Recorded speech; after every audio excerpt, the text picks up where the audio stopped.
샬롬, 평안하십니까? 오늘은 종교적인 억압과 자유에 대한 말씀을 전하겠습니다. 신자가 술 마실 수 있습니까? 담배 필 수 있습니까? 전통적인 교회에서는 당연히 안 되는 일이죠. 여자 성도님들은 치마를 입고는 제단 위에 올라가지도 못했던 때가 있습니다. 그런데 지금 대부분의 찬양대들이 아무렇지도 않게 스커트를 입고 제단 뒤에 서서 매주 찬양을 드리지 않습니까? 그렇다면 우리는 지금 율법을 어기고 있는 것입니까? 아니면은 율법은 구약에서만 해당이 되고 예수님 오신 후에는 폐기가 된 것입니까? 폐기된 게 아니죠. 율법에 대해서 예수님이 하신 말씀입니다. 마태복음 5장 17절, 18절 말씀입니다. 내가 율법이나 선지자를 폐하러 온 줄로 생각하지 말라. 폐하러 온 것이 아니요 완전하게 하려 함이라. 진실로 너에게 이르노니 천지가 없어지기 전에는 율법의 1.1획도 결코 없어지지 아니하고 다 이루리라. 예수님은 율법을 폐기하러 오신 것이 아니고 오히려 완성하기 위해서 오신 것이고 종말 때까지 1.1획도 폐기되지 않고 다 이룰 것이라고 말씀하십니다. 그러면서 율법을 철저하게 지킨다고 생각하는 서기관이나 바리새인들보다 의롭지 못함은 결단코 천국에 들어가지 못한다고 하십니다. 마태복음 5장 20절이죠. 내가 너희에게 이르노니 너의 의가 서기관과 바리새인보다 더 낫지 못하면 결코 천국에 들어가지 못하리라. 그러니까 예수님은 율법이 필요 없다고 하신 것이 아니라 도리어 바리새인이나 서기관보다 더 제대로 지켜야 된다고 말씀하신 겁니다. 그렇다면 예수님이 생각하시는 율법의 요구 수준은 도대체 어떤 것입니까? 마태복음 22장 35절과 36절 보시면 그 중에 한 율법사가 예수를 시험하여 묻되 선생님 율법 중에서 어느 계명이 크니까? 어떤 율법사가 율법의 최고 정신이 무엇이냐고 물었어요. 그랬더니 마태복음 22장 37절에서 40절까지의 말씀입니다.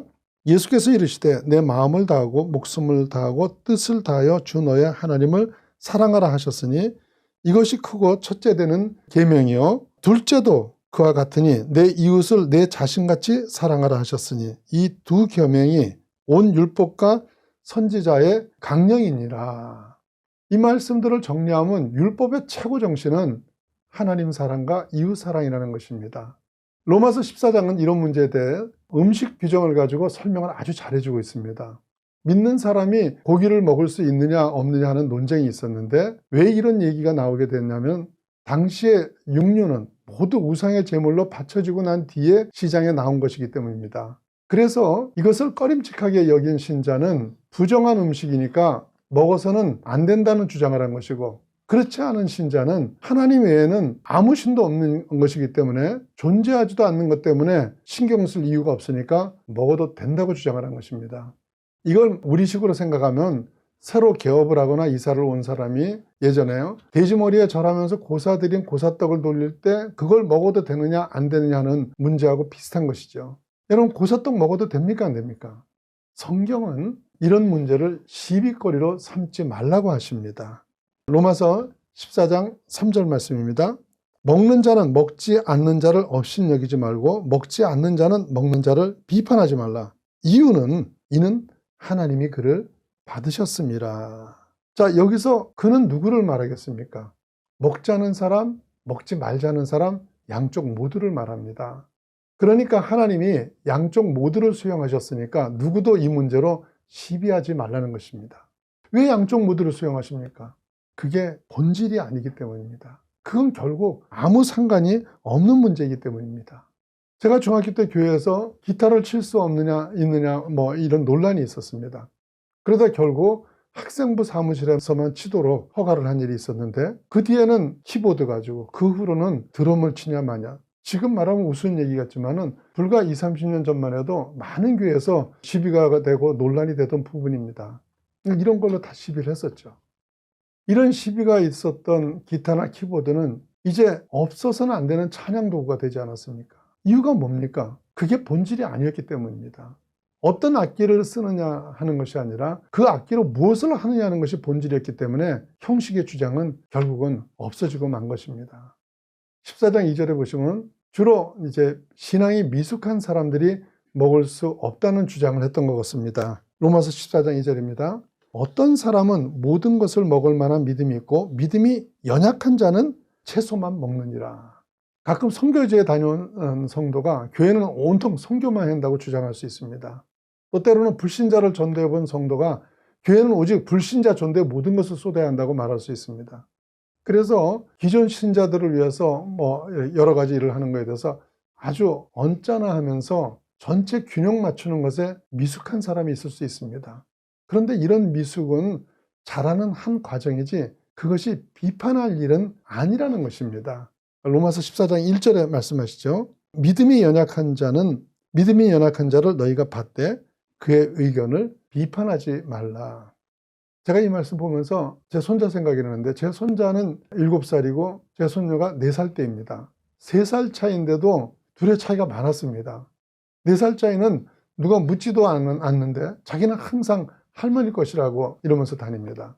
이제 그렇게만 하면 그만인데 자기가 할아버지 거 아니라는 말을 꼭 붙입니다. 그리고는 오빠는 할아버지 거라는 거예요. 그래서 제가 손자한테 물어봤어요. 너는 누구 거니? 그러니까 7살짜리 손자는 나는 할아버지하고 할머니 거라며 지어롭게 대답을 합니다. 10번 물어도 10번 똑같이 대답합니다. 4살짜리가 영악하기는 해도 7살짜리에 비하면 많이 미숙한 거죠. 그런데요, 중요한 건 제가 그래서 손녀를 싫어했겠습니까? 아닙니다. 아무 상관없이 사랑했습니다. 하나님도 마찬가지이십니다. 우리는 하나님의 성숙한 신앙을 더 사랑하시고 아무것도 제대로 못하는 미숙한 신앙은 덜 사랑할 줄 아는데 제가 제 손자와 손녀를 똑같이 사랑하는 것처럼 하나님도 자녀된 우리를 똑같이 사랑하십니다. 성숙과 미숙은 그건 성장의 과정일 뿐 죄도 아니고 미워할 내용도 아니기 때문입니다.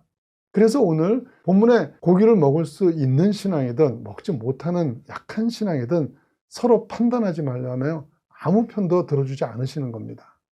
그런데 오늘 본문의 말씀은 단순히 고기를 먹고 안 먹고를 판단하는 그런 정도 차원의 말씀이 아닙니다. 바울 사도는 먹을 수 있다고 생각합니까? 못 먹는다고 생각을 합니까? 고린도전서 8장 4절 말씀입니다. 그러므로 우상의 제물을 먹는 일에 대해서는 우리가 우상은 세상에 아무것도 아니며 또한 하나님은 한 분밖에 없는 줄 아노라. 이러면서요. 우상 자체를 인정하지 않죠. 그렇기 때문에 당연히 먹을 수 있다고 생각합니다. 그런데 그가 먹습니까? 안 먹습니까? 고린도전서 8장 13절 말씀입니다. 그러므로 만일 음식이 내 형제를 실족하게 한다면 나는 영원히 고기를 먹지 아니하여 내 형제를 실족하지 않게 하리라. 안 먹겠답니다. 안 먹어도 영원히 안 먹겠다고 합니다. 이유가 뭡니까? 자신의 신앙적인 견해로는 전혀 개의치 않고 먹을 수 있지만 내가 그것을 먹음으로 인하여 혹시 실족하는 자가 나올까 봐 안 먹겠다고 하는 겁니다. 그러니까 먹을 수 있다 없다 하는 율법적인 견해보다도 형제를 사랑함이 더 중요하고 그것이 우선돼야 한다는 것입니다. 사랑하는 여러분요, 본질이 아닌 것에는 제발 시비하지 마십시오. 시시비비를 따지는 것보다 사랑함으로 배려하십시오. 왜 그렇게 해야 합니까? 하나님이 그를 받으셨기 때문에 그렇습니다. 사랑하는 여러분, 우리가 쓸데없는 일에 서로 얼굴 붉히는 일 없이 우리 하나님의 뜻을 이루시기를 예수님 이름으로 축원합니다.